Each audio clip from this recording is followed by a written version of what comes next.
Seguinte, o São Paulo segue no mercado mesmo sem grana e está bem ativo. O tricolor já anunciou a contratação de Vitor Sá. Newton é mais um que está praticamente certo, deve ser anunciado nos próximos dias. Mas muito se fala sobre o São Paulo contratar um novo 10, né? Aquele meio armador clássico que para muita gente faz falta no São Paulo. Muitos torcedores acreditam que seria necessária a contratação de um meio armador, já que o Cauli chegou para essa função e não rendeu até agora, né? Mas, segundo informações, o Dorival Júnior não vê dessa forma. O treinador não quer um novo camisa 10 no tricolor. A ideia é utilizar os que já estão aqui no plantel, como o Luciano, o Marcos Antônio, podendo ser improvisado como armador, o Cauli, o Pedro Ferreira e até mesmo, pasmem, o André Silva. Isso mesmo, rapaziada. O São Paulo quer, na verdade, um novo camisa 8, né? Um segundo volante e não um camisa 10. O Luciano deve ser mantido aí como meia armador. A depender do esquema, ele pode ser utilizado até como um segundo atacante. Ali vai revezar com o André Silva também. Enfim, apesar dos pedidos dos torcedores, São Paulo não contratará um novo meia, tá? A não ser que venda alguém da posição ali, ou até mesmo o Luciano, o André Silva, não sei. E aí pode reforçar no meio de campo, vamos ver. E o Boca Juniors teria demonstrado interesse na contratação de Nahuel Ferraresi. A informação vem de um portal lá da Argentina que cobre o Boca no dia a dia, né? Esse portal chegou a afirmar que o Boca Juniors teria até mesmo um acordo fechado com o Ferraresi e que o Ferraresi estaria disposto a jogar no clube argentino. Apesar disso, a informação no Brasil é totalmente diferente. São Paulo e o Botafogo chegaram a um acordo pela troca entre Newton e Ferraresi. O Newton será jogador do São Paulo em definitivo e o Ferraresi do Botafogo também em definitivo. Agora, se o Boca Juniors vai fechar um acordo com o Botafogo para comprar o Ferraresi, aí é outra história, né? Até porque o Boca Juniors hoje tá com dinheiro, tá? Os caras estão com dinheiro. E o Botafogo não. O Botafogo precisa de grana. Quem sabe vender o Ferraresi não é uma alternativa, né? Mas não é o que tá aparecendo, não é o que o portal argentino deu a entender, tá? Falando da troca, Newton por Ferraresi, ela tá em fase de acordo verbal, né? Ou alguns detalhes ali, rapaziada, impedem o anúncio oficial. Os clubes estão trabalhando aí o mais rápido possível para concluir o mais rápido possível os trâmites burocráticos. Assim que resolver tudo isso, será formalizada a operação. Tanto o São Paulo quanto o Botafogo manterão ali participações relevantes dos direitos econômicos do atleta. Ferraresi está emprestado ao Botafogo até o final deste ano com passe fixado em 6 milhões de euros. 36 milhões de reais na cotação atual. Já Newton era avaliado pelo São Paulo em 3 milhões de euros, que dá, sei lá, 15 milhões de reais mais ou menos, vai por aí. E é o que acontece, mesmo assim o acordo foi fechado, mesmo São Paulo sabendo que o valor de mercado do Newton é menor do que o do Ferraresi, praticamente metade, o São Paulo fechou o acordo. É a velha história de, né, quando sai um malandro e um otário na rua, eles saem de casa, se encontram na rua, uma hora eles se encontram, aí eles se encontraram. O otário, obviamente, e como sempre, é o São Paulo. E o malandro, o Botafogo, se deu bem nessa história com toda certeza. Mas São Paulo insistiu tanto por Newton, porque é um pedido do Dorival Júnior, né? O Dorival Júnior queria porque queria o Newton. O São Paulo abriu negociação com o Rodrigo Dourado, porque estava travada a situação com o Newton, e aí manteve o Rodrigo Dourado ali como um plano B. Agora, com a contratação ali, se for oficializada a contratação do Newton, o São Paulo vai desistir da contratação de Rodrigo Dourado. Entre Rodrigo Dourado e Newton, quem que você, torcedor são paulino, contrataria para o clube do Morumbi? Comente aqui abaixo. Pausa de 5 segundos para pedir a sua ajuda ao nosso canal com o seu like e se inscrever se ainda não for um inscrito. Bora trazer uma informação exclusiva. O staff do zagueiro Bastos do Botafogo afirmou, através do nosso contato, de que o zagueiro vai conversar com o Botafogo por uma rescisão amigável. Ele tem alguns valores a receber da equipe carioca e vai estudar a possibilidade de rescisão desse contrato ainda nessa janela de transferências. Ele está insatisfeito lá, existe o risco de mais atrasos, não há realmente uma boa relação do jogador com a atual diretoria, contexto, com toda essa bagunça que tem acontecido no Botafogo, e a tendência é, deles conseguindo essa rescisão contratual, eles ofertam novamente os serviços do Bastos ao São Paulo. O nome já tinha sido sugerido. O São Paulo, em um primeiro momento, não quis dar andamento, porque, primeiro, que ele não está livre no mercado. O contrato dele é até dezembro de 26. E segundo, pelo histórico de lesão daquilo que a gente apurou. Então eles ficaram ali, não, nesse primeiro momento não é um nome que interessa e tudo, mas caso o staff consiga realmente fazer com que o atleta fique livre no mercado, é possível, factível, de que o nome sendo ofertado, o São Paulo analise e possa acabar fechando algum tipo de contrato, tá? Ele é um zagueiro que foi campeão em 2024 com a camisa do Botafogo, formando dupla de zaga com o Alexander Barbosa, mas desde então tem sofrido bastante com lesões, né? 1 ano e meio tem sofrido bastante com essas lesões. O São Paulo segue em busca do mercado e o Bastos é só um dos nomes que estão sendo ofertados, sinalizados, conversados neste momento. Acredito eu que o negócio não deve evoluir, até porque o São Paulo não deve fazer esse negócio, mas se tratando de São Paulo Futebol Clube, a gente sabe que a gente não pode cravar as coisas 100%, tá? São Paulo e Botafogo aí sim fecharam já a contratação de Ferrarese e Newton, né? Por ambas as partes. O acordo foi realmente fechado, o acordo verbal, e as partes já trocam toda a documentação. A expectativa é de nessa sexta-feira as partes já assinarem todos os vínculos, e aí até o final de semana, no mais tardar na segunda-feira, a depender dos trâmites burocráticos, o Newton seja anunciado como novo reforço do São Paulo e preenche a lacuna que foi tanto pedido pelo técnico Dorival Júnior de ter mais um volante dentro do seu plantel. O Dorival aprovou a contratação do Newton e ele já queria o jogador desde os tempos lá do Corinthians. Então é um jogador que ele tem a sua aprovação e que ele gostaria de contar, por isso que ele fez tanta questão de que o São Paulo fizesse força para essa contratação. Ainda a gente não tem maiores detalhes, a gente está apurando mais detalhes, mas a expectativa é da troca de direitos econômicos. O São Paulo ficar com um percentual maior ali do Newton e também do Ferrarese. E até num futuro não muito distante, daqui a pouco em janeiro, o São Paulo pegar o percentual que tem do Ferrarese e colocar no negócio do Arthur para tentar bater algum valor ali que o São Paulo teria direito a comprar do atacante. Então esse negócio está fechado, tá? A gente já pode cravar, é óbvio, se tratando de São Paulo a gente vai ter toda a cautela do mundo para falar quando ele vai ser fechado, anunciado, mas do que a gente conversou tanto com o lado do jogador como também com o lado do São Paulo e também do Botafogo, esse negócio já não tem mais chances de caducar, é só realmente agora os advogados, a parte burocrática, a troca de documentação, fazer todos os trâmites bonitinhos para que o Newton seja anunciado como reforço do São Paulo. Segundo, nessa janela de transferências, o São Paulo já contratou o Victor Sá, que já está treinando normalmente com o grupo. Enfim, o que você achou dessa contratação do Newton? Você acha que é um bom reforço para o São Paulo? Eu quero saber a sua opinião aqui nos comentários, tá? Só antes, trazer como é que foi o treino do São Paulo na última quinta-feira, né? O São Paulo tem feito a sua preparação, vai fazer essa semana a preparação até essa sexta-feira, tem treinamento, porque aí no sábado tem o jogo-treino com o Bragantino às 4 horas lá em Atibaia. E aí, na quinta-feira, o técnico Dorival Júnior, ele promoveu mais uma atividade tática. Então, o Dorival agora, neste período, nesta reta final de intertemporada, tem batido bastante na tecla da questão tática, do entendimento de jogo e daquilo que ele pretende para cada jogador e para o sistema como um todo. Ele deu prosseguimento a toda essa preparação. Os trabalhos tiveram mais uma vez a presença do atacante Victor Sá, que tem trabalhado com o grupo normalmente. Na atividade, os jogadores iniciaram com um trabalho físico e em seguida eles realizaram alguns exercícios voltados aos fundamentos técnicos. Logo depois, a comissão técnica dividiu o elenco em 2 times de 10 atletas para uma atividade em espaço reduzido. Logo após, os grupos passaram a atuar com 11 jogadores quando o técnico Dorival Júnior começou a fazer algumas simulações de jogo. Então, quando essa bola cair aqui, a gente vai fazer essa movimentação. Quando essa bola for para a lateral, a gente quer que tal fulano encoste, que o time se comporte dessa forma. Então, foi mais ou menos assim que o Dorival Júnior trabalhou para essa sessão de treinamentos e ainda, logo depois, quando o treino já tinha terminado, as partes ali, os jogadores começaram a treinar alguns cruzamentos, algumas finalizações, também fazendo alguns trabalhos importantes na parte técnica. A comissão técnica está animada com esse prosseguimento, né, das atividades, tem tido tempo para poder colocar as suas ideias de jogo e tudo isso tem sido muito bem comemorado internamente.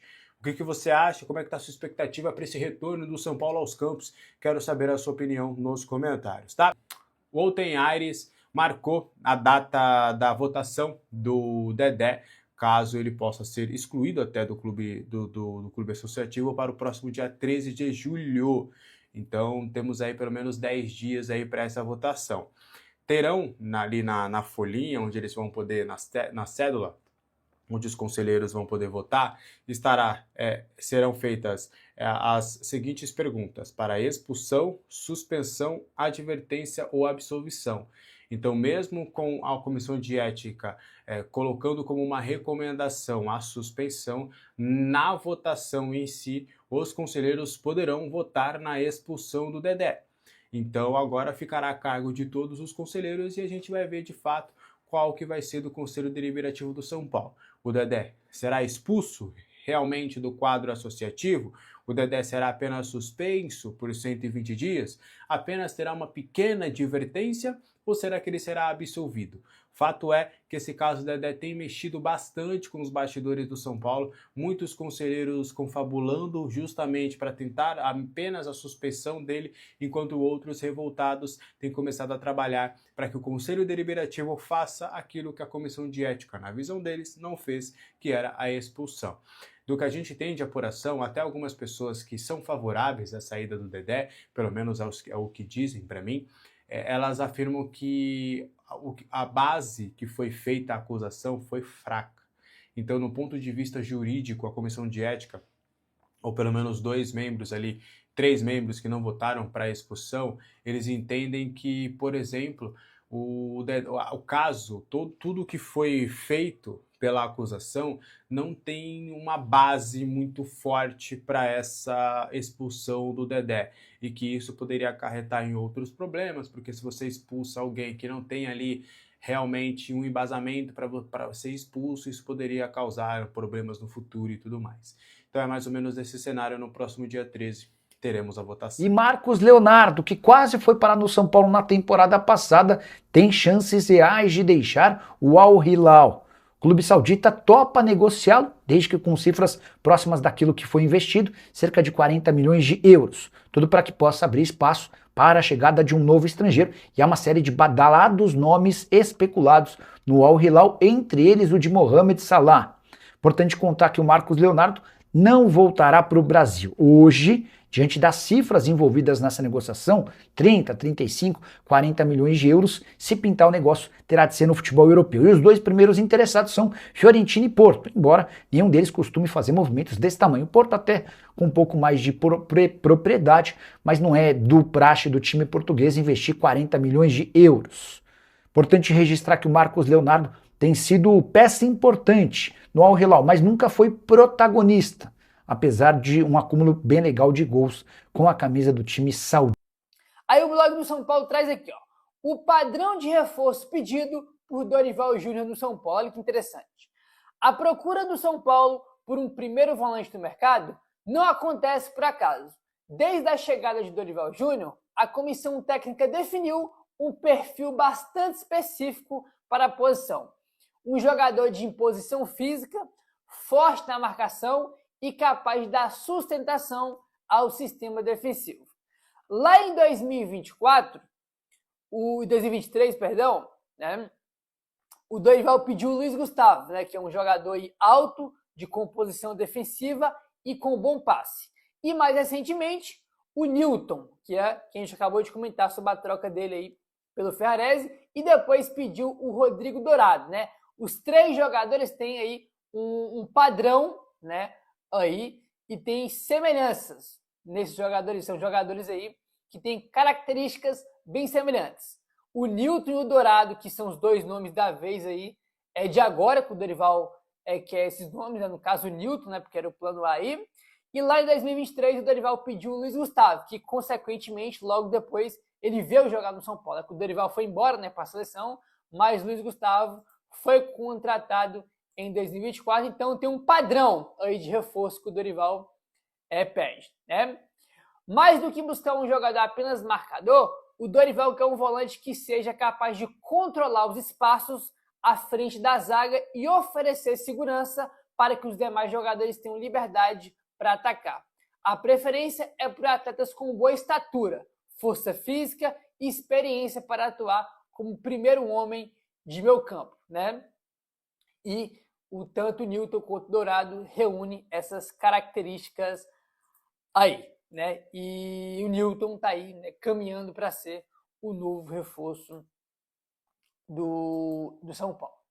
É um padrão aí pedido pelo técnico Dorival Júnior. Entre os nomes, o Newton é um dos jogadores que mais se encaixam nesse perfil definido por Dorival Júnior. O volante reúne características consideradas essenciais pela comissão técnica, como a força na marcação, a imposição física nos duelos e a intensidade sem a bola, capacidade de proteger a defesa. Além disso, demonstra bastante qualidade para iniciar as construções das jogadas desde o campo defensivo, aliando vigor físico e uma boa saída de bola. Por ser um atleta jovem, também é visto como uma oportunidade de valorização esportiva e financeira. Então, são aí as características do Newton, né, que fez o Dorival Júnior aí pedir a sua contratação. Né? O Dorival aí pediu aí o Newton. Quando o Dorival chega e pede o Newton, o São Paulo tenta trazer o Newton aí no negócio aí de empréstimo, né? Mas inicialmente o Botafogo só queria fazer uma venda definitiva, porque o Botafogo está com 300 transferban, então não é um negócio vantajoso para o Botafogo emprestar e se vender, porque está com transferban. E depois, né, começar a conversar aí por uma troca, e é um negócio aí que está aí caminhando, né? Segundo o UOL, já está aí sacramentado essa negociação, né, cara? Difícil, né, cara? Muito difícil. Isso aí, vamos ver se vai ser mais detalhes aí dessa negociação, tá bom? Enfim, para a gente falar sobre o Marcos Antônio agora, né, a gente falou sobre o volante, vamos continuar falando também sobre o jogador dessa mesma posição, agora sobre o Marcos Antônio. Segundo o Valentim Furlan, o São Paulo mantém a posição sobre o Marcos Antônio. O volante é tratado como praticamente inegociável. O clube não considera liberar o jogador para o mercado nacional e só houve proposta da Europa em caso de valores irrecusáveis, né, cara? Ele tem uma multa rescisória de 100 milhões de euros, né, que sim, é um negócio completamente aí impagável, né? A multa para o mercado nacional é de a multa aí é de 900 milhões de reais para o mercado nacional e 100 milhões de euros para o mercado internacional. Né? Claro que a multa é esse valor justamente para ninguém chegar perto de pagar e levar o jogador. Por isso que a multa é lá no teto de um valor inegociável que ninguém vai pagar aí. Assim, o volante é tratado como praticamente inegociável. Eu não acredito nisso, tá? Porque aí não estou falando da informação, tá? Estou falando sobre o São Paulo manter essa posição, tá? São coisas diferentes aí. O São Paulo é obrigado a vender aí quase 180 milhões aí de venda de jogadores que está como meta no orçamento do São Paulo. E, cara, quando a água começar a bater no pescoço no meio do ano aí, daqui a pouco, e se tiver só o Marcos Antônio para vender, vai fazer o quê? Vai fazer o quê? Claro que vai vender, né? E se chegar a proposta para o Marcos Antônio aí e tiver que vender para bater as metas orçamentárias, vai fazer o quê? Vai deixar de vender ele porque ele é quase negociável ou vai vender porque precisa vender? É claro que vai vender, cara. A gente não nasceu ontem. Esse negócio dele ser inegociável, praticamente negociável, que não sei o quê. Cara, isso é conversa para boi dormir. Chegou proposta aí, vai vender. Bobadilha chegou proposta, vai vender. Marcos Antônio, vai vender. Entendeu? Uma coisa é ter 200 propostas para 200 jogadores diferentes, você preferir vender outros jogadores em relação ao Marcos Antônio. Só que assim, o Marcos Antônio é um dos poucos jogadores que a gente tem hoje valorizados e ativos que podem ser vendidos para render algo para o São Paulo. Por isso que não dá para tratar como negociar, porque você é obrigado a vender jogador. E um dos poucos que tem aí valor de mercado para vender é o Marcos Antônio, então não tem como falar que ele é inegociável. Apresentado como reforço do São Paulo, o atacante Vitor Sá revelou que recebeu uma ajuda importante antes de aceitar a proposta do tricolor. Amigo do zagueiro Diego Costa revelado em Cotia, o jogador contou que conversou com o defensor, que fez diversos elogios ao clube e o incentivou a fechar o negócio. Segundo Vitor Sá, a amizade entre os dois já rendia brincadeiras sobre um possível acerto com o São Paulo. Mas a conversa ganhou outro tom quando a negociação ficou encaminhada. A gente brincava. Quando saiu a notícia que estava fechado, ele já me ligou rasgando elogios ao clube. Falou que eu tinha que vir de olho fechado, que eu ia ser feliz e já entendi a grandeza, mas quando estivesse aqui ia entender a proporção do clube. Além de um grande amigo, me ajudou a tomar essa decisão. Vitor Sá destacou que o contato com Diego Costa foi importante para confirmar a escolha pelo tricolor. Além de conhecer a estrutura do clube, o zagueiro compartilhou experiências vividas no Morumbi e reforçou o ambiente encontrado no dia a dia. Veículos da imprensa argentina afirmam que o Boca Juniors busca reforçar o sistema defensivo e colocou Alan Franco entre os nomes avaliados para a janela de transferências. O interesse se explica pelo histórico do jogador no futebol argentino.